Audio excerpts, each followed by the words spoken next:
그러니까 이 백선엽 장군 말씀하셨지만 저는 이 백선엽 장군이 참 이 역사가 그 6.25 때 나라를 구했잖아요. 네. 근데 6.25 이상으로 지금 굉장히 위태로운 지금 나라입니다. 그렇죠. 우리나라가 지금 현실이 민주주의가 사라질 위기에 공산화되고 지금 자유, 독재, 맞아요. 표현의 자유 없어지고 집회 결사의 자유도 예. 없어지고 언론도 완전히 장악됐고 네. 입법, 사법, 행정이 행정, 예. 완전히 장악됐잖아요. 이게 참 위기의 상황에서 김정은이 눈치만 보고 박지원이 같은 사람을 국정원장에 앉힐 수밖에 없는 그 명령을 받은 이런 위태로운 상황에서 백선엽 장군이 돌아가셔서 국민들을 다시 그냥 뭐라 그럴까 애국심으로 지금 확 일어나고 있거든요. 이게 우연이 아니다. 뭔가 그렇죠. 역사가 있는 거다.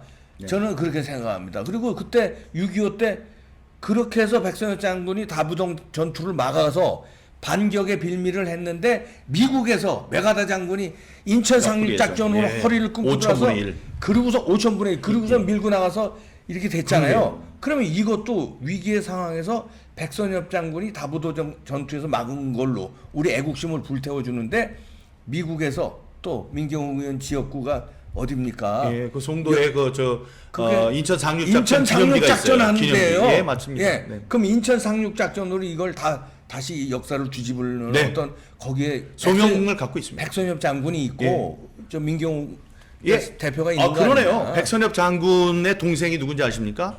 별 3개를 단 백인협입니다. 백인엽 장군. 인천에 그 좋은 그 학교 재단이 있어요. 인하대 재단이 선인재단. 선인재단이 뭐예요? 백선엽 백인협이에요. 아, 그렇죠. 선인. 그 학교들이 어떤 학교들이죠? 학교에는 옛날에 진홍 유치원도 있었습니다. 네. 다음에 제가 다녔던 인천 효열국민학교가 있어요. 네, 효열국민. 효열은 그 방효열 여사라고 그 백인엽 백선엽 어머니예요. 어머니의 성함이 그 방효열 그렇게 어머니. 땄구나. 그래서 거기서부터 유치원? 유치원부터 대학원까지 있었죠. 대학원은 어디죠? 지금은 청운 전문대로 바뀌었습니다만은 그때 인천 전문대, 네. 인천 전문대가 인천 전문대. 거기에 있었습니다. 그래서 그렇군요. 그거를 짓고 하는데 그러니까 선인 재단이 굉장히 커요. 네. 그 인화, 선화, 인화, 운봉, 맞아. 운산 뭐 다 있습니다. 인하가 인하 말고 인화, 예. 선화 그거는 이제 딸들 이름이라고 그러고요. 다음에 운봉, 운산은 백인엽, 백선엽 장군의 그 호예요, 호. 네. 근데 이제 그 재단을 짓는데 네. 군인들 군 장비를 사용했다. 뭐 짓고 그러는데 문제가 있었다. 뭐 이래서 학원 비리로 몰고 네. 가서 그 손을 다 떼게 한 적이 있었죠. 그래서 제가 다녔던 저는 뭐 신흥국민학교에서 다시 졸업을 했습니다만은 효열국민학교 같은 경우는 없어졌어요. 네. 그런 이제 진통을 겪게 되거든요. 그러니까 백선엽 장군이 지으신 학교에 또 제가 다니면서 국가관을 키우고 했습니다. 우리의 교훈, 국민교육헌장, 이런 것들, 우리의 교훈, 이런 것도 다 어렸을 때 외우게 하고 그런 거였죠. 그래서 국가관, 이 애국심, 이런 것을 제가 이제 받았습니다. 그래서 낙동강 전선을 해서 거기서 지키고 계실 때 인천 상륙작전이 있었듯이 이번에 가시면서도 또 이렇게 딱 잡아주신 게 있거든요. 그래서 인천 상륙작전 같이 인천 연수을이에요. 바로 그것도 연수을. 저 송도 앞바다입니다. 앞바다. 그러니까 그쪽에서 시작을 해서 민경욱 의원의 지역구입니다. 예, 지역구입니다. 준진 아빠님 감사합니다. 힘내세요. 이제 민경욱 의원님 힘내시라고 하는데 준진 아빠님 감사하고요. 인의예지님 감사합니다. 민경욱 대표님 인천 상륙 작전 하시라고 하시는데 그런 의미가 있다고 생각합니다. 의미가 그렇게 이게 살려가겠습니다. 그래서 도와주신 거고 또. 그날 또 박원순의 그 죽음과 맞물려서 이렇게 해서 확 휩쓸리는 걸 그냥 그 영웅이 2번 나라를 구하고 이번에도 나라를 구하면서 돌아가신 거 아닌가. 자기 꽤 넘어갔어요. 박원순 그쪽은. 왜냐 우리들이 알기는 12시 이전에 발견된 걸로 다 알지 않습니까? 근데 이 시신이 발견된 게 12시 뭐 5분이나 10분이라고 해서 하루를 더 넘긴 거죠. 그래서 사람들 더 모으기 위해서. 5일장 하면 이제 그 발견된 때부터 하루가 되거든요. 그렇지. 그 1분만 전이어도 하루가 지나가는 그냥 거예요. 까먹으니까. 그래서 4일이 되니까 그냥 그거를 넘겨서 5일장을 하려고 했는데 그게 그날 백선엽 장군께서 돌아가셨어요. 그러니까. 같은 날이 되니까 비교가 계속 되잖아요. 그러니까요. 예? 정말 그 자기 꾀에 자기가 넘어간 거네. 그리고 그거는 뭐 욕을 그렇게 마지막 가는 길에 욕을 먹게 됐죠. 참.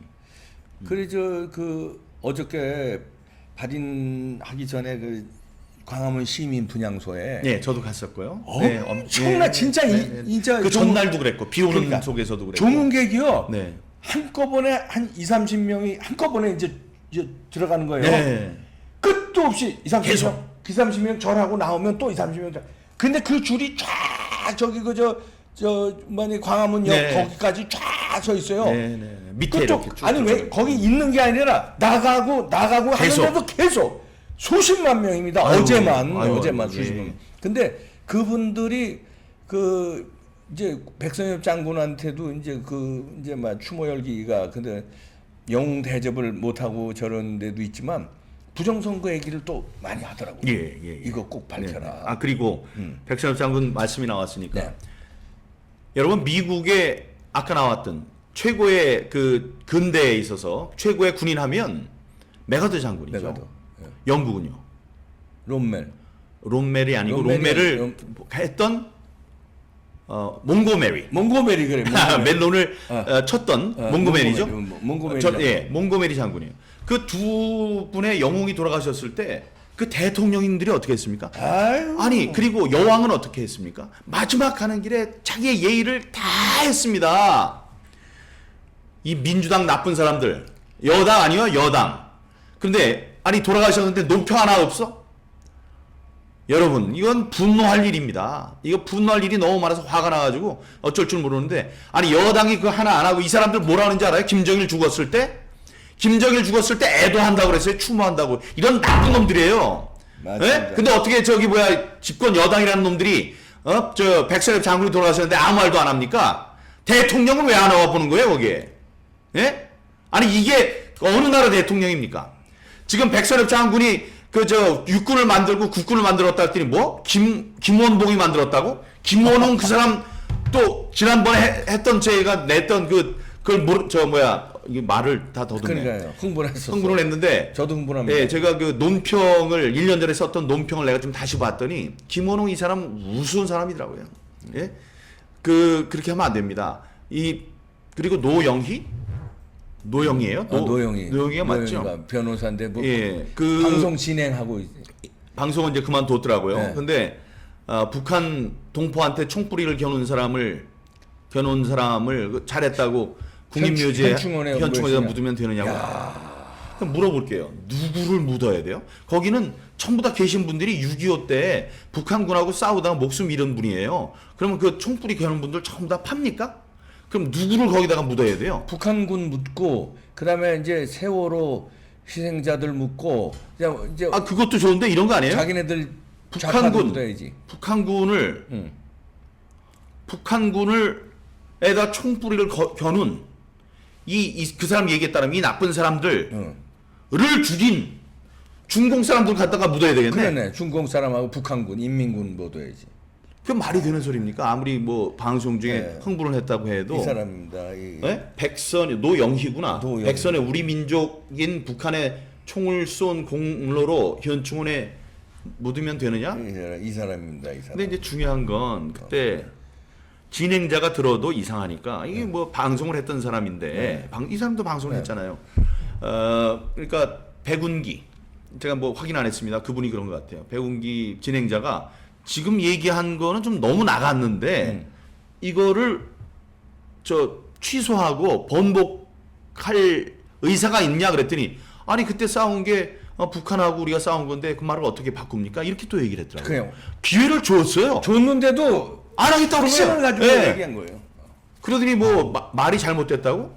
그건 아니죠. 그걸 번복할 수 있는 거기에 대해서 취소할 수 있는 기회를 줬는데도 안 해놓고선 무슨 얘기예요? 그건 맞지 않지.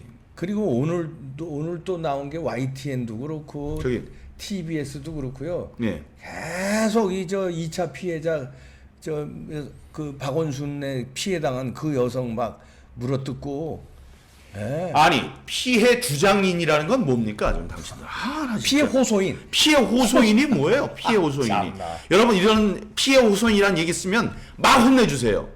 아니 피해자면 피해자의 피해 호소인이라니? 여태까지 그런 일이 있었어요? 피해 호소인이라는 얘기를 들어보셨습니까? 난 못 들어봤어요. 처음 들었어요, 저도. 이 사람은 피해가 아니고 피해를 주장한다는 거예요? 피해를 주장한다는 거야. 일방적으로 피해를 주장한다는 거야. 야. 그리고 이 사람 찾아내려고 지금 여러분들 애쓰고 있고 그런 짓 하면 안 됩니다. 네, 큰일 네, 납니다. 큰일 나요. 응? 피해 호소인, 피해 자 자, 이런 세상이 됐는데요. 참. 그래서 이 애국 시민들은 그 시민 분향소에 나와서 그 우리 4.15 부정선거에 대해서 완전히 흥분했었잖아요. 거기에 더 배가 돼서 이런 영웅도 이렇게 막 하고 이러니까 이 폭발 직전입니다. 그렇죠. 그때 6.25가 우리의 패배로 끝났으면 민주주의가 없어지는 거. 우리는 살 수 있어요. 거기에 살아남을 수 있었겠죠. 네. 그러나 체제는 민주주의는 아니에요. 지금 북한 체제 북한 체제에서 살게 되는 겁니다. 그걸 누가 막았어요? 백선엽 장군이 막은 거죠. 그렇죠. 메가드 장군이 막고 자 이번 싸움은 그것과 다릅니까? 똑같습니다. 지금 독재예요, 독재. 4.15 부정선거는 폭탄보다 더해요. 폭탄. 완전히 선거 제도를 바꾸는 일은 독재를 완성시키는 일입니다. 네. 그걸 지금 막아야 됩니다. 대포보다 더 무서운 거라니까요. 그걸 막는 일에 백선엽 장군님이 딱 바통을 넘겨주고 간 거예요, 우리들한테. 그러면 마지막 가는 길에 이 민주주의 내가 지켜낸 거 지금 위험에 처해 있다. 백척간도에 서 있다. 너희들이 막아라! 이런 명령을 주고 가셨다고 저는 생각합니다.